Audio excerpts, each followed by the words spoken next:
Forest Park. I'm very fortunate to have with me this evening, of course, as always, City Manager Ray Hodges. Ray, glad you could join us. Glad to be here. Of course, I'm very happy to have with us, bringing guests, as always, from Forest Park Economic Development, Paul Brim. Thanks, Paul? Jason. Nice seeing you. We have had some great things happening at the beginning of the year already when it comes to economic development in the business community here. We started out early with our Business Recognition Awards, and now with a very special award this year to the Forest Park Restaurant. Are these great things to come in 2016? Well, we think so. I mean, we certainly saw a great deal of development in the community over the past year, and in January we celebrated a lot of those developments. In 2015, we actually saw local companies committing to announcing or completing projects that involved over $30 million in business investment and the creation or retention of about 1,000 jobs. So like you said, in January, we were able to celebrate some of those accomplishments, in particular with our annual Business Recognition Awards breakfast. What are you looking forward to most when it comes to, as we're saying, spring has sprung and we're bringing new things. What are you looking forward to in 2016? Well, I think we'd like to see a continuation of some of the new construction that we saw in the community in 2015. For a good period there in 2005 to 2010, you didn't see a lot of new construction. And even in the beginning part of this decade, construction was still kind of slow. And like I said, in 2015, we actually saw a number of new construction projects, particularly at Carillon Business Park. The Emeritus $17 million reconfiguration, their new office building at Carillon, a 70,000 square foot new building. We also saw Cincinnati Testing Labs commit to a $6 million expansion of their building. And then Fry Fasteners, another longtime Forest Park company, committing to a $3 million, 50,000 square foot new building at Carillon. So we'd love to continue that new construction as one part. The second part, we'd love to keep filling the vacant buildings that we had in the community. And again, in 2015, we started to make some progress with that. We either filled or redeveloped 12 different properties in 2015. So we got a good jump on that, but we'd like to continue that momentum in the upcoming year. Do you find that it's more difficult to, as we'll say, backfill a building, or probably refill a building, than it is to build on a new site? We've certainly seen it recently because a lot of the properties that we have here in Forest Park are actually not large compared to some of the other communities, especially when you look at the communities to our north, the Masons, the Westchesters, that maybe have a lot of additional land that they can work with. We don't necessarily have those sites. In fact, we lost one project this year because we simply didn't have enough land to accommodate their expansion. They actually outgrew us. Wow. So that's one of the things that we're looking to do in the upcoming year is how can we try to keep those companies in Forest Park and open up additional land for new development. I believe it was said at the recent RCP meeting that that's one of the key components to the city here is that our locality, right off of 275, Hamilton Avenue, Winton Road.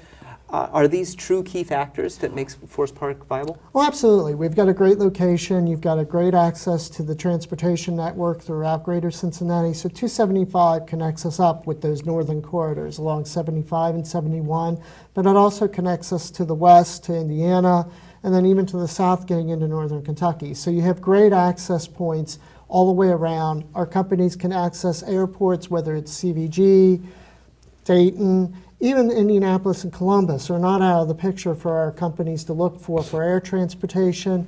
So it's a great location from that perspective, and it's not only a great location in terms of perspective that our companies can access their clients and their customers, they can access workforce too. Sure. So you don't, whereas some companies in some areas may have trouble finding workers, our companies seem to be able to find workers and keep those workers because of the convenience of the location. Let's kind of backtrack a little bit and talk about the accolades that we've seen with the Business Recognition Breakfast. And it kind of ties into where I want to go because one of the main winners was celebratory for the longevity, since we are discussing longevity. Right. We had a number of great wins this year at the breakfast. What made this year so special? Because it just seemed a bit more, I don't know, I felt like we brought it back home in this year.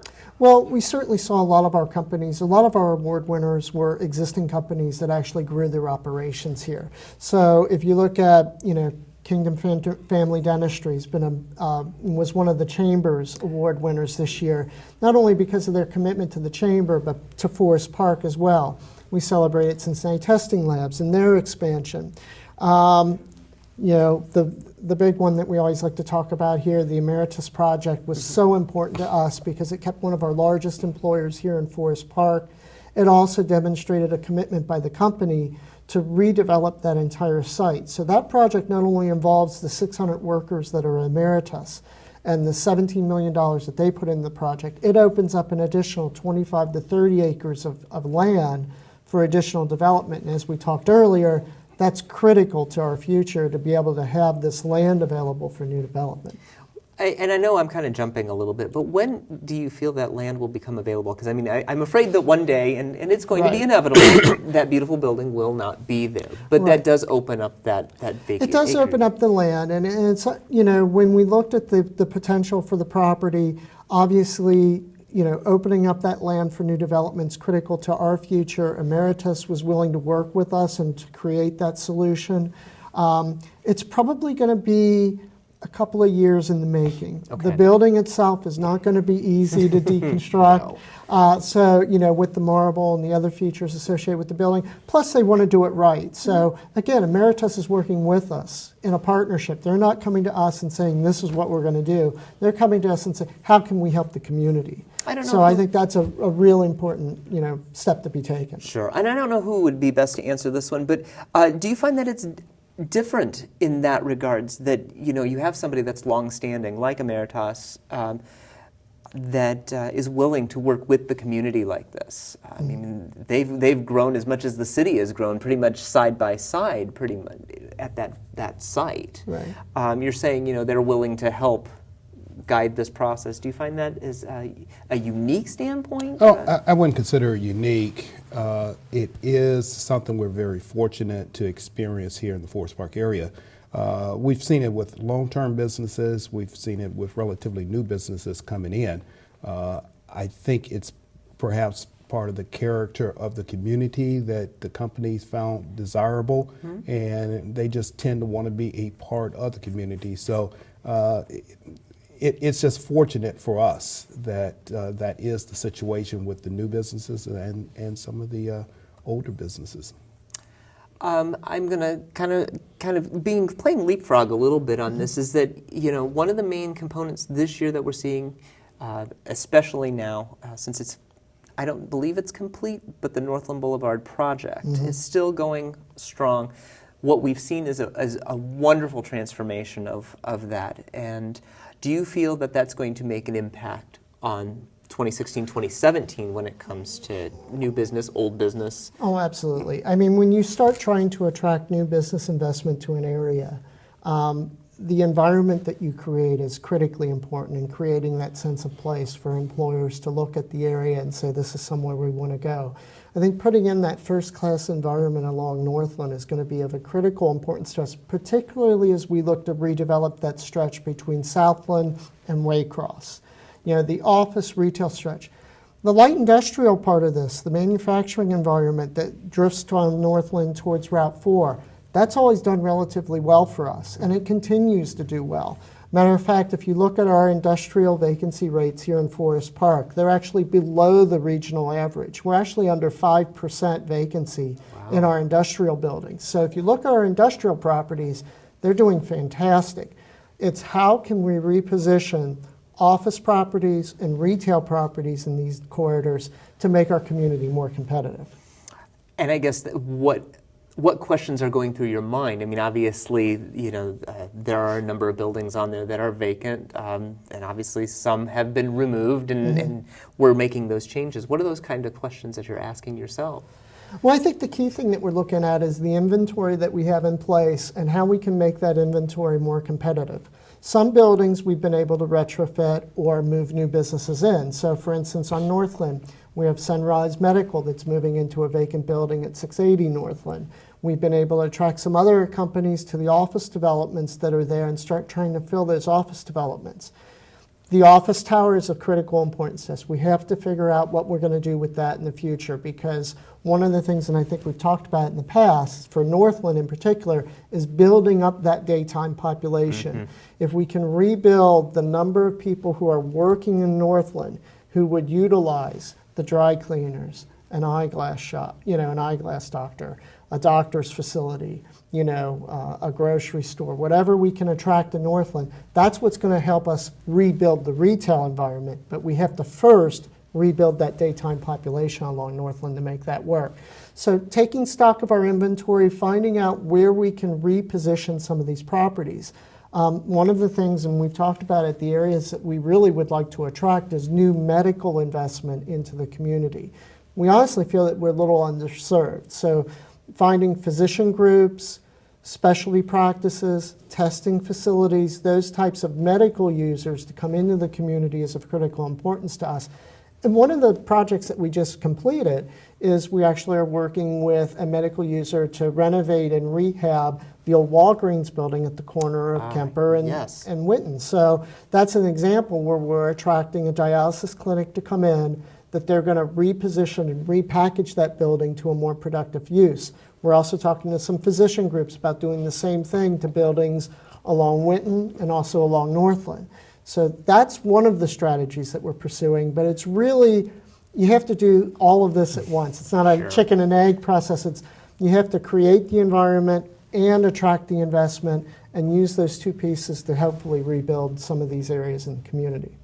Looking at the Northland project, has it become what you've envisioned? Is it where we need to be, and is it going to be the next area to definitely look at to make it even better? Definitely. It has a characteristic that is unique for itself. That's what we were looking for.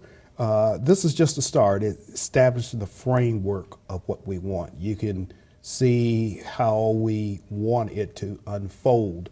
And in order to attract those businesses there, we believed that we had to present it first, as opposed to having them imagine our vision. So we have the framework, and now Paul has to really hustle to get more businesses to take a look at it and work with them to bring them in and help fulfill what we see as a very wonderful redevelopment of an established area.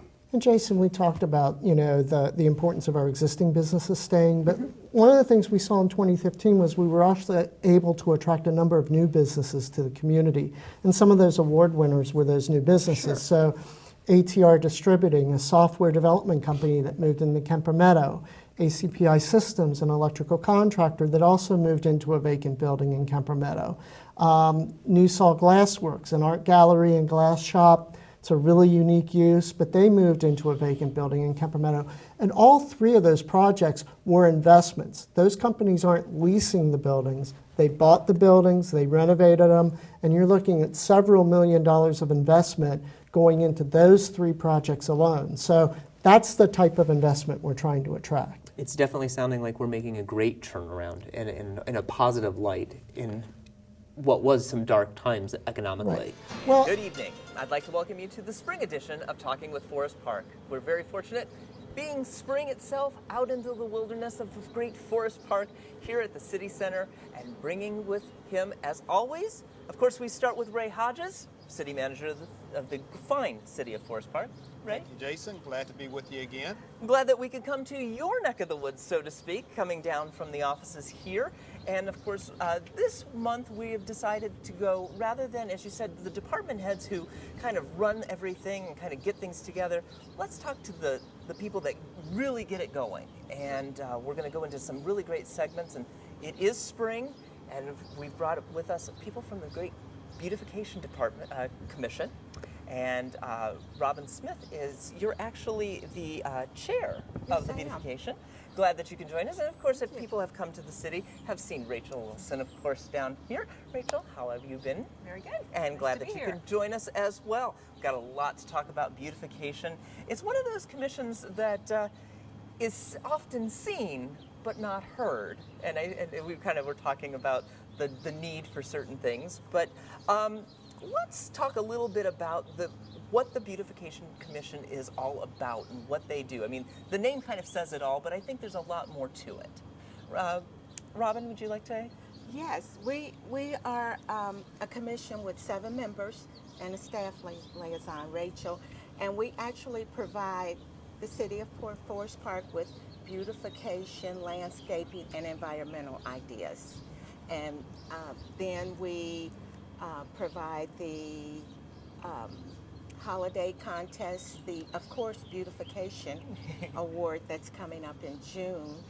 And we have we're in Tree City, and we have the Arbor Day celebration with Duke Energy and Great Parks. Is a beautification commission something that is typical in most cities, or are we one of those lucky cities that have such wonderful commissions and departments that allow for a wonderful thing like we have? Well, I think many communities have beautification commissions. We're just fortunate to have one that's very active, very involved, and you can certainly see the results throughout the city. They're not focused in on one small area. As Robin indicated, everything from our trees to our landscaping to our plant material, they're giving us advice, they're giving us input, and they're lending a helping hand. Rachel, we've seen you out here planting. We've seen you do many things, but most recently we just celebrated Arbor Day, and obviously with that comes Tree City USA. It's kind of almost a tie-in. It's usually around the same period of time. How many years have we been at Tree City? A number of years, I believe. Quite a bit. I believe. Yes. Right.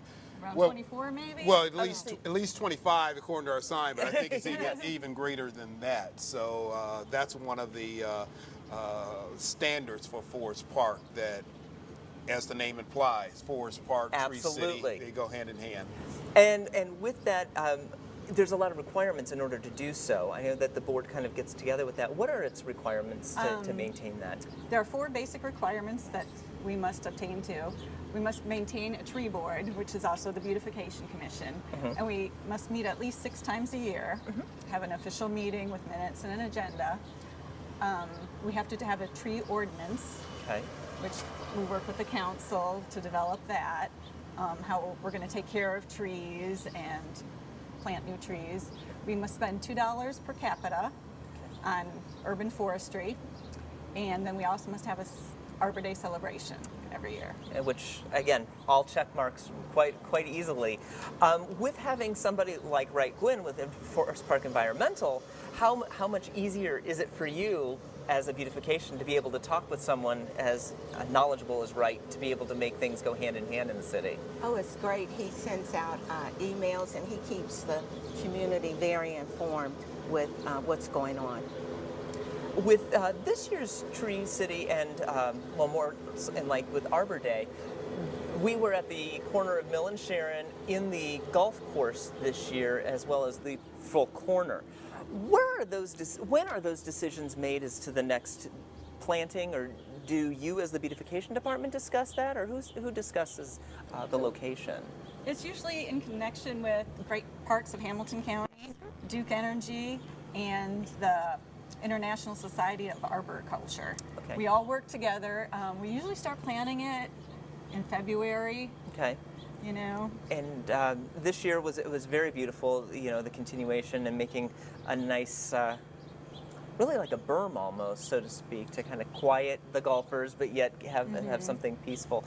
Is it the beautification's ideal to kind of continue to work in that Winton Wood corridor because of the close-knit with the great parks? Well, it has been.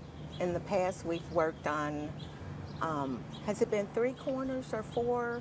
I think this is at least our 4th effort. We may have done 2 at one location and one the other. Yes. But it's one of those things where we're getting close to the end of the Winton, Waycross, Sharon Road type areas, and they may focus in on some other areas too. They're not restricted, and I think Okay, that's the that best was- thing yeah. Right. to kind of recognize. These are residents, they're volunteers, and they just look at the community and say, okay, well, how can I make it better? And they go to work as they determine is in the best interest of the city. Ray brought up the best word there, as we use it in our terminology here, volunteers. Are you a thriving organization with volunteers left and right? Yes, we are. We plant beds.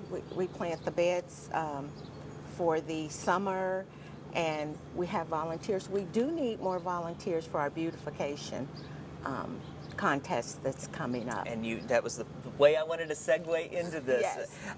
The Beautification Awards are coming up. That's going to be on June 11th and 12th. Yes.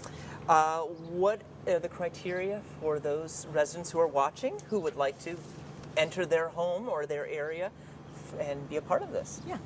I'll let Rachel answer that. Okay. All houses are automatically looked at in Forest Park. Okay. You don't need to register. We have 3 different flags that we give out. Okay. A standard flag, and this year it's red, white, and blue. Okay. Because it's an election year. It is an election year. Good call. Okay, then we also have the Superior flag for those houses that go above and beyond with extra landscaping, extra flowers. Mm-hmm. And we also have the Marigold Award. Okay. So if you have a bunch of marigolds, the marigold is the city flower. Yes. I was just going to say, because I can tell people are getting ready, because I've seen a Lots of few marigolds. marigolds popping up here and there on Waycross and in other parts of the neighborhoods. Obviously, this is something that a lot of people know about who have lived in the city that actually take pride in doing so. Do you think it's one of those things that's contagious? I think so. I think so. People look for it. You know, they get, like you said, you see people getting ready, but they do prepare every year. And sometimes as a judge, I notice that they're waiting when on the weekend. Competition there. Yes, I was just yes. gonna say. Healthy competition. Sure. Yes. But that's what makes the city beautiful, and Yes, and it not is. only with what the city does for the city, but its residents doing for itself. Yes. One of the things that we were talking about with volunteerism is also needing more volunteer judges. Now, that is something that you are actively seeking at this point, correct? Correct. If someone were watching today and watching the bulletin board as well, how would they, if they say, you know, I really think I want to do this, I think I want to become a judge and help out in some form or fashion, how could they get involved to do so? Well, they could call City Hall. They can call Rachel and they can ask for a form to become a volunteer judge. There's something on the board out front, right? There's forms on our website, or they can Yeah, just forms. call me, Sure. 595-5200, or email Yes. me, rachelw@forestpark.org. Perfect. And then that gets everyone involved, kind of starting that process. Who knows? You might be wanting to help plant beds afterwards, or what Absolutely, have you. we hope so. Well, obviously, we've talked about varying things that, Arbor Day and the trees and all their plantings, but that sounds very spring and summery, which we always do. But beautification doesn't always have to end after the summer, correct? This is Correct. this is a 365 kind of organization. Correct, it is. What do you do when the leaves start to fall? We can go full circle. Well, we plan our, we have an annual holiday decoration contest. Nobody has to, oh yeah, people do sign up for that. You do sign up for that if you want your house to be judged. And the commission goes to each house and judges each house. And how many awards do we give out, Rachel? About 12, 20, it depends on the year. Yes, in different categories that they want to be judged Sure. in, like the, Best outdoor display, most creative, most lights. yes. And then after the leaves start falling, we do plan for next year's Arbor Day, Tree City, and beautification contest. Well, it sounds like it's definitely the organization to help make things beautiful, and we want to thank you for obviously doing that. One of the things that we were talking about with the holiday decorations, as well as the upcoming beautification awards, do you see that healthy competition in the Christmas lights as well, in the Christmas decorations as much? We do. We would like more residents to sign up for the holiday contest, and we're trying to get information out there for them to sign up. When we would like more people. But there's no participate. question that on some blocks, I think they're a little more active than others. They are. And you can kind of tell that one house is really competing Yes. with another one. Yes, and that's absolutely. fun and that's encouraging and really kind of adds to the holiday season for us. It really does. Well, it sounds like, again, putting the flower in the cap, so to speak, of Yes. Forest Park. Again, if anybody would like to be a part of the commission or be a judge, again, they can get in contact with Rachel or call the city. Obviously, Rachel, you'll probably pick up the phone. I know how that is. And get in contact with one or both of you or all of you. And welcome back. We have been joined by the ever popular Wright Gwynn from Forest Park Environmental. Glad you can join us, Wright. Always a pleasure. There's always something new and important going on. We did talk about the fine cooperative collaboration that you've done with the schools and the recycling and trash receptacles.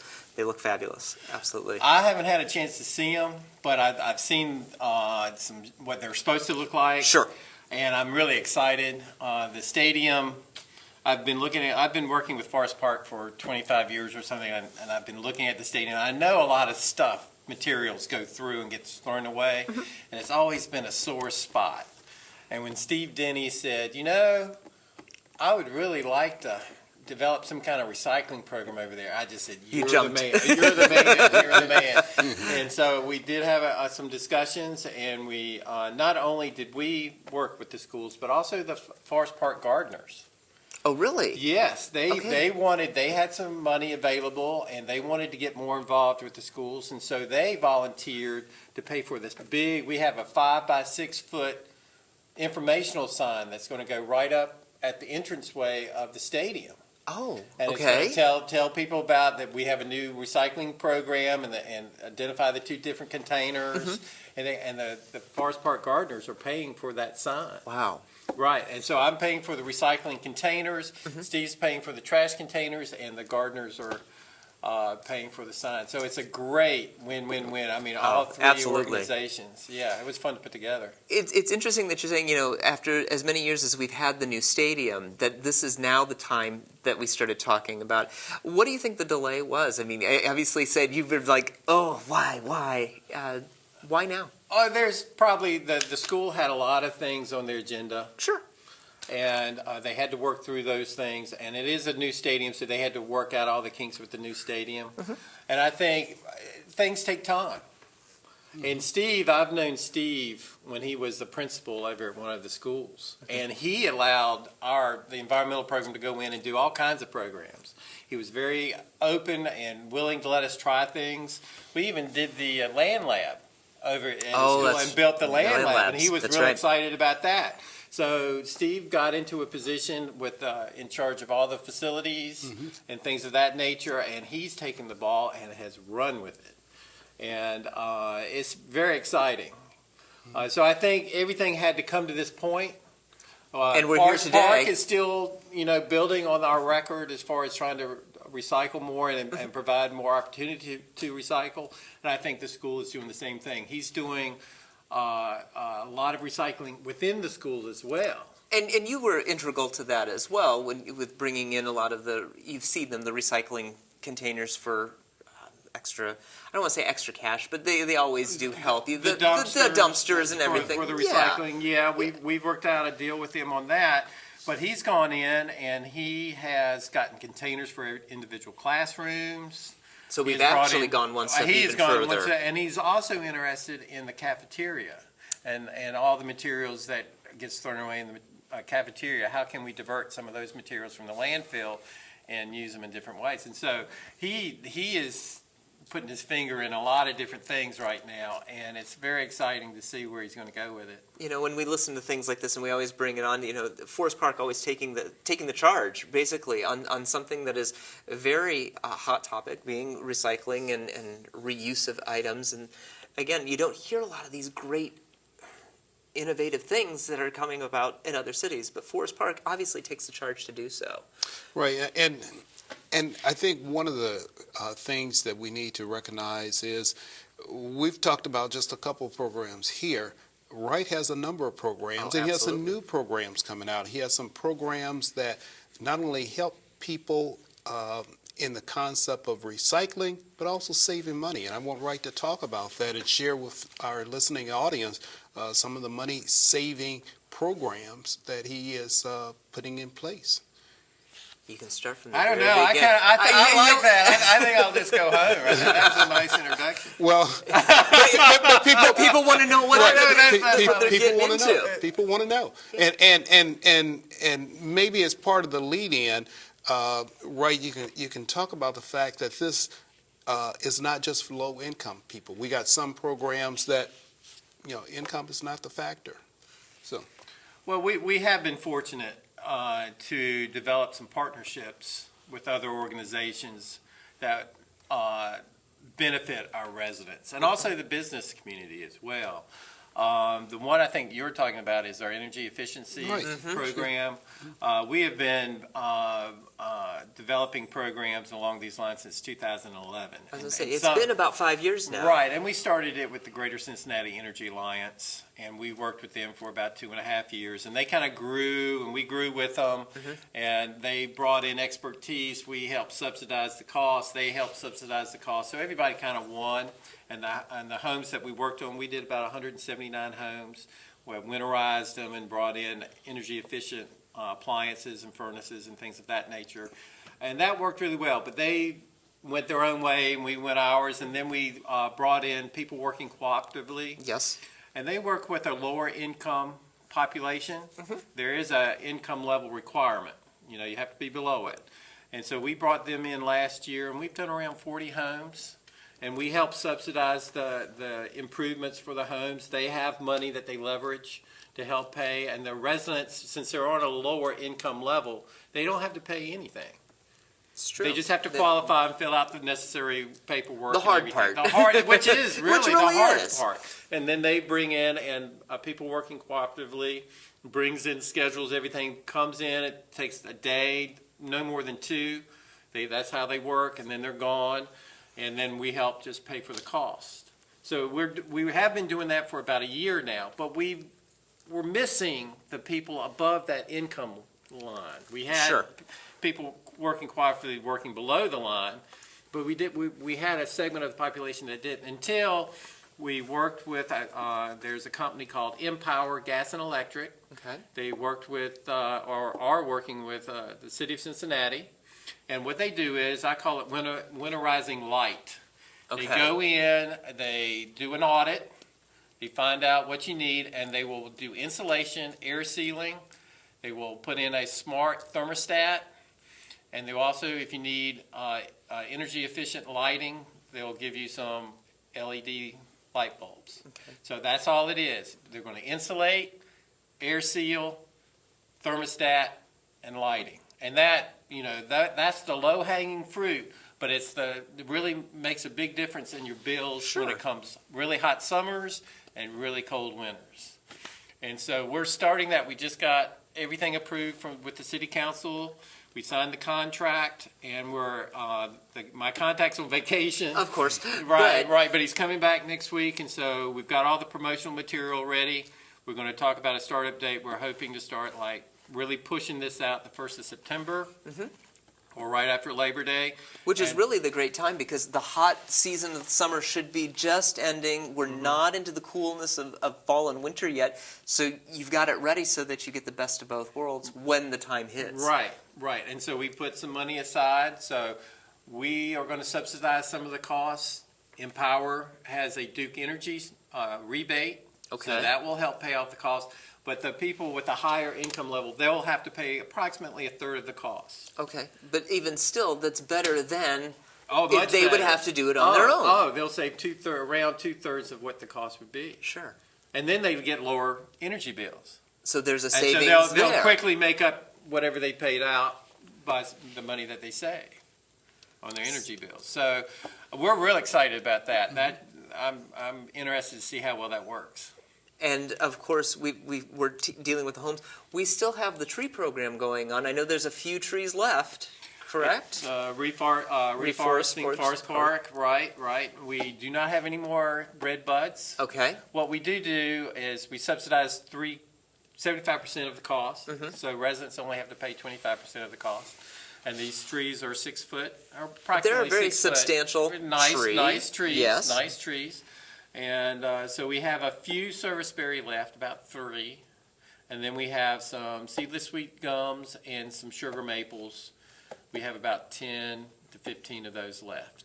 I And knew they'll- we were on the low end here. We're getting yeah. to the end. We're getting to the end, and all these that are ordered will be delivered to the house the first week in October. Not installed, but at least No, yeah. I was no, gonna say, no, no, make no. sure you Well, stipulate I will. there. I will email everybody and let them know they need to have the hole ready, the size of the hole, and good luck. We'll put it by the hole. We're not Sure, gonna put it we're in not the going to hole. put it in the hole. Right, right. And there's another partnership I wanted to mention Sure. that we've just recently developed. We do have this nature summer camp, day camp program. Yes. And we have had kind of problems. We've had maybe 4. We pay for half of the cost, the residents pay for half. And we usually get about an average of 4 kids to go to the zoo or to the great parks of Hamilton Okay. County. And so for years I've been trying to figure it out. And then my mother, of all things, said, well, why don't you there's got to be kids with needs. And so I got in touch with the Hamilton County Adoption and Foster Care Services. Okay. And I said, would you be interested in developing a partnership? And you pay half, I pay half, and the kids go free. And they were very excited. So we had a little bit, we sent, I think, 2 kids this year because it was such Well, it's just a so quick, short- yes. so quick. But we're gonna meet back up in the first part of March. We're gonna identify the kids that are in the Green Hills and Forest Park area, and then we're gonna approach to see if they want to go to camp, at day camp, at those 2 organizations. So I'm really excited about that as well. What a great partnership to be able to think about, for those who would probably not have the opportunity to do such Mm-hmm. wonderful things, because our parks here are wonderful, and the zoo is top notch. Oh, you can't so beat you the can't. zoo. Yeah. How can you? I don't- It's a win-win on that. It is a win-win. It is a win-win. Good job, Mama. Mama, right? No, well, Mama's always right. There we go. Well, it's the adoption and foster care services. They didn't need to do this. They didn't have No. to agree to do this. So, you should give them the kudos for saying, yeah, this is a good idea. Let's give it a shot. See what happens. And are there any other programs that you are completely? I mean, I know you have them all in your mind, but what's going on that's actually bearing fruit, so to speak? Well, we'll have a used tire collection drive come September 17th, and we'll be in the high school parking lot. Okay. So we always have that about that time Yes. of year, and we collect around 150 tires, but we get them out of the driveways, we get them out of the garages and stuff, and they're very hard to get rid of. And we're really pushing. I don't know if a lot of people have gotten these. I don't know if the camera can get this or not. But we did send out a brochure the first part of the summer to describe our 2 solid waste programs and how they could save money if they recycle a little bit more. So if people have not received these, we send a bulk mail, so you don't know when they're going to really go This out. is true. But Rumpke helped us develop this, and they paid for the mailing, so they should get a lot of credit for helping us put this together. It's a very professional piece of material. So if you haven't received that, give me a call. I'll send it to them, and they'll learn maybe how they could save some money too. Now, the key that we've been discussing, especially with rights programs, is saving the community money. Without programs like this, not only are we beautifying our fair city, but we're also saving our residents money as well. Right, we're saving money with the design of the program. We're saving money in the cooperation that we're generating, and we're saving money through the partnerships of others contributing towards these programs.